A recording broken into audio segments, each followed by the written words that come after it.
This is the life that I want to enjoy. This is the life I have wished for. So it's not like a destination. I am enjoying the process. This is a series that we are having on the farm. If you enjoy this video, if you have any question, you can drop it in the comment section. I will take my time to respond. We'll list them out and we'll respond. You can ask us questions relating to what we are doing on the farm. Bola, I'm a copper and the staff of Tiki Fish Farms and Smokers here in Akure. I have some questions to ask. Let me introduce myself for people that don't know me. Okay, sir. My name is Tiki. Yeah, I'm a catfish farmer and I run Tiki Fish Farms and Smokehouse in Akure. We are into fish smoking, fish processing into smoked fish. We are into fish farming and we also take catfish from other catfish farmers.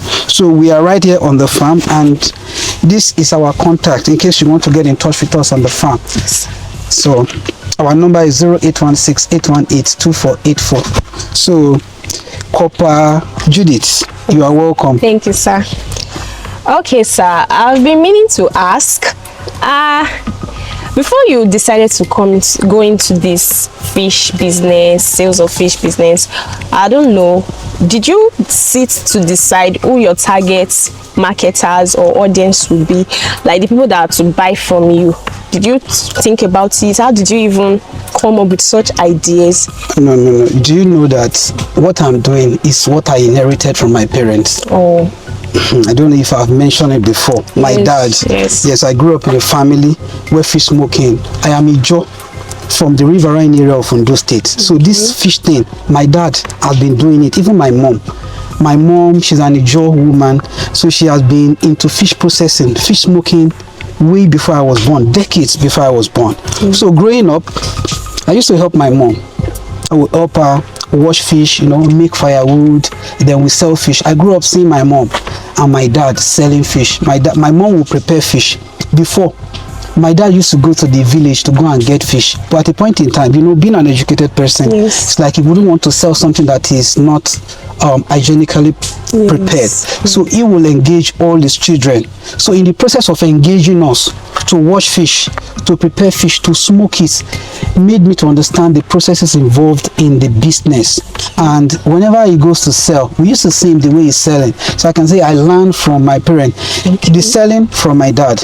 The processing, the cleaning, the smoking, my mom does the smoking while my dad sells. So I learned the processing aspect from my mom, while the selling aspect from my mom. So from my dad. So what really helped me is my ability to blend innovation with tradition. The tradition is our own. Yes. If you go to Ilaje, Eseodo, you will see most of the people, they smoke fish. So the only thing I did was that I blend social media. I brought the process, although it was not easy when I was doing it. This is how it happened. Let me tell you the story. So when I got married, and I am still using my dad's compound for fish processing. At the backyard, we'll be smoking fish. So my wife, Mommy KB, I told her to be selling fish. Each time she sells, she will complain. She will come and meet me. Being a new wife, she will say, me, I'm the youngest. So she will say, Tiki, my fish are not selling. No, they did not sell my fish. I said, don't worry. I will look for a way to sell your fish. So one day I just said, what if we start posting on Facebook? That was late 2014. I said, what if we start posting on Facebook our processes? So it was basically because I wanted to help my wife sell our fish beyond the premises of my parents. That was when I started posting. It was the need for me to solve our problem, the challenges she was facing. That was what best Tiki Fish. And there's one woman that used to call me Tiki Fish, Tiki Fish. When I was thinking of what to name my business, that woman used to say Tiki Fish, Tiki Fish. She's in UK now. We call her Mama Chief. So she was the one calling me Tiki Fish, Tiki Fish. I just said, this will be the name of the business. Let's name the page Tiki Fish. It was just a Facebook page back then in 2015. So I started posting. Before you know it, I started getting orders. You know, some people were criticizing that this one does not have anything to post. It's fish that is now posting on Facebook. But that's just normal. So I started posting, you know, people started seeing my process. People started saying, can you send me fish? Can you send me fish? Then I have a small Nissan pickup. I will load it. I'll be the one to process it. I had only one guy that was helping me. I will package the fish, wrap it. I still remember my first customers. We are still in business till today. Wow. They will send money to my personal account, GT Bank. Yes. They will credit me. I will send the fish to Abuja. I will go to Abuja Park. I used to know everybody at the park then. I will go to Abuja Park, go to Lagos Park, be sending fish early in the morning. Before 6 in the morning, I'm back at home, ready to process fish again. The next day, I will process, I will receive call, chat at the same time. It was not easy. But I so a problem led to the birth of this business. In a bit to provide solution to a problem, led to the birth of me. The business has been there, but it led to the birth of me advertising on social media. You know, led to me posting on social media so that people that are far beyond my location can see what I'm doing. Okay, so that was what led to that's one social nice. media That's marketing. a wonderful start. So I've also been meaning to ask, what's the plan now? Tiki Fish is at this stage. What's the plan? What's the idea to make it bigger? Do you intend to make it bigger, to expand it beyond this level or something? Yes. For now, let's take one thing at a time. Okay. Now the thing is, we are still selling. Okay. We are still expanding the farm. If you notice, we've been making more ponds, more and more ponds. Yes. There are still areas on this farm that have not touched at all. So by the time I'm done with the pond construction, you know, now I am still even of taking catfish from other farmers and still selling. We are still expanding. A time we come, we will focus on production on the farm. Then we'll expand. We're going to have stores in places outside. You know, every fish that we send out still comes from Akure here. Yes. We package, you know, the way we package every morning and we send out. So the time we come, we'll have stores in Lagos, we have in Abuja, and we have outside the country, so that people that wants to eat sticky fish, they don't need to pay money for DHL. Since you started this business, I believe there should have been one goal in mind, and that should still be the drive of this business. So can you tell us, what's the goal of Tiki Fish? What do you intend to gain at the end? Probably later when you are with your children, your grandchildren, like it's more like a legacy to leave behind. So what will you tell them? This was the drive, this was your goal, this was your motivation. The thing is, I enjoy the process. The process, we should not forget the process. You know, I love freedom. And I love the freedom that comes with having money and time. This is true wealth. You get, you know, we are on the farm. We are enjoying our life on the farm. At the same time, we are growing fish while we wait. You know, we have this peace of mind. This is the life that I want to enjoy. This is the life I have wished for. So it's not like a destination. I am enjoying the process. You know, as I'm living, I come here in the morning, I live around, I'm enjoying the process. The goal is still freedom at the end of the day, to be able to make our own food. You can see I've planted a lot of fruit trees, plantains. A time will come, this farm will be like a tourist center. People will come. The reservoir, people will come and see big fish, you know, in their environment. And at the end of the day, it's still peace of mind for me. This is my retirement plan. This is my, it's a legacy investment, not something that I'm looking to achieve. Although at the same time, you know, families are being fed, you know, we are making profits, the farm is growing, we are expanding. The time will come, I believe, it's not going to be easy, but at least every household will be able to afford fish. Every household. But to do that, it's not just livestock production alone. It has to do with crop production, because the food that we give to catfish comes majorly from crops. You know, if you've been to the factory, you will see they use soya bean, they use a whole lot of them. So one cannot raise fish successfully without depending on the other sector of farming. So the advice one thing I would just say is that anybody who is into any agricultural field should should just make sure they hold their own part very well, because we are working hand in hand together. You know, I want the farm to be self-sustaining. I want to have those big ponds where I will have the African knife fish. They will be able to reproduce. We can harvest. It will be sustainable. We get at the end of the day, we'll harvest the big ones, we'll allow the small ones to grow, we repeat that cycle over and over. We'll not have to be going to the white, we're going to be looking for edge house on every time. So that is the goal, for the farm to be self-sustaining and being able to feed the growing population with protein. We've been talking about how you started, the goals and all. So what are the challenges you faced so far in this business, and you know that we still continue to reoccur, but despite it, you just continue to push on? What are the challenges? Basically, most of the challenges are always, they are always a way for me to improve upon what I'm doing. When we talk of challenges, let's talk about funding. For example, to get an excavator, you want to make a pond now, a pond that can house 50,000 pieces of catfish. We'll be looking at hiring excavator. Majorly is funding. Yes. The money you will use to do setup and to feed catfish, it's not a joke. For example, look at the fish in the reservoir. 1.2 million naira fish feeds. They will finish it in 1 week. So, and the money that you will get back, let's say we farm fish, the percentage return on catfish farming, maybe 20%, maybe 25% in 4 months, is small compared to other businesses. Do you get? And when we try to do this business very well and put price on the fish, people complain. They'll be like, the fish is too expensive. When you are into agriculture, people will think you are in this business to help people. They don't want to see it as a business that needs to be done for you to make money, at the same time grow your organization, grow your business. People expect you to sell sheep. People expect that fish should be cheap, but they don't look at. So the major problem is still funding. I don't know what the government is doing about it. It's still funding. There needs to be fund that will recognize the gestation period. There was a time some people said they want to give loan to farmers, and when I spoke with them, I realized that these people do not even understand what it means for somebody to be farming.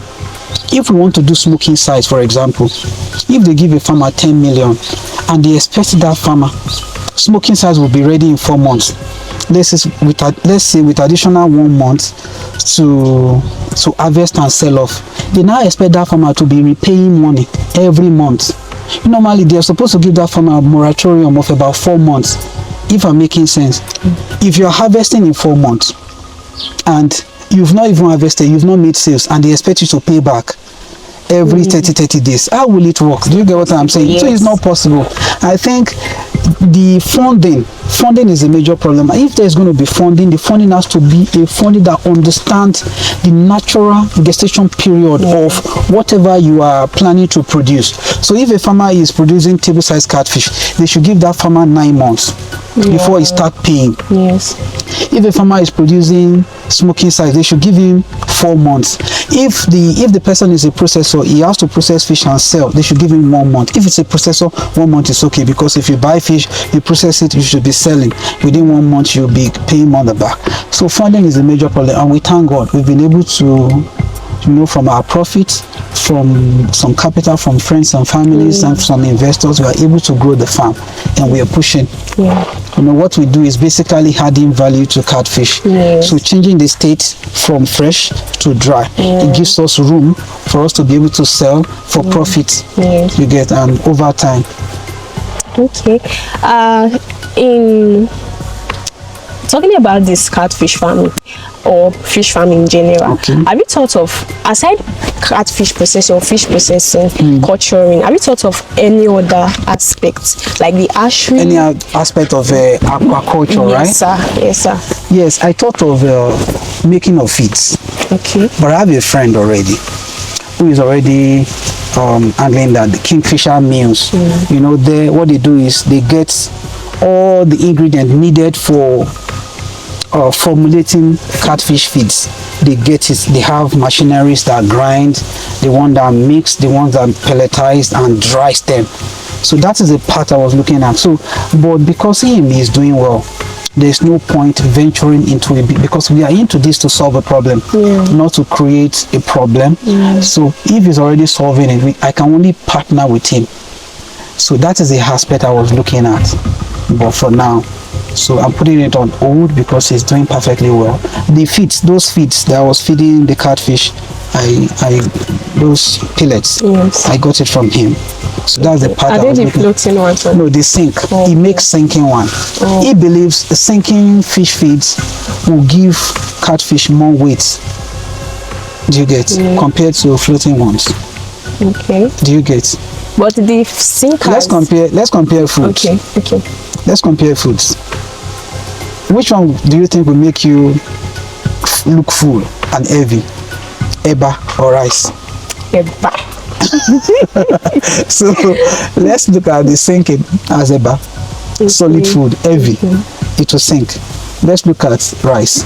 Do you get gari to float? So, but in terms of water quality, the sinkers, they tend to make the water dirty or polluted. Yes, often. it happens. Okay. That is why, let me cut you from there. Okay. The sinkers, they pollute water, sinking feeds. Yes. That is why we are always recommending farmers to go for earthen ponds.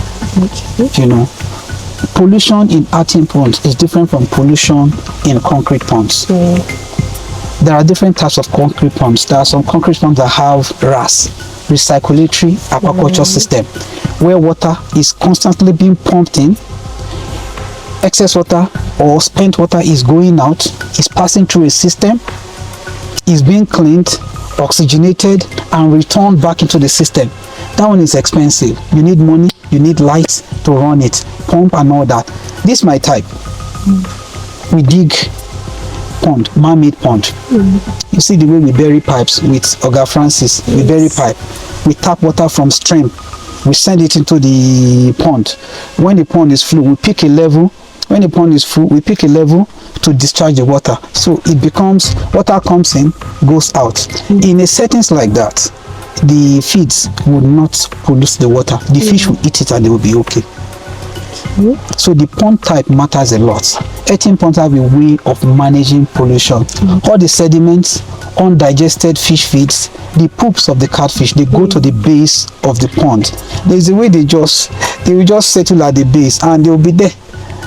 It is when you harvest catfish that you will now see. That is what we excavate, that we throw out with spades, that makes the surrounding of the pond become fertile, that makes all these plantains to do well. Yes. So okay, that is it. Any other question for me? I observed that most persons with concrete ponds, you know, when the water is polluted, you tend to get this offensive odor. Yes. But since I've been here, I don't think just on rare occasions. Yes, that maybe when we do not allow water to go in. Okay. But water is always flowing from the stream.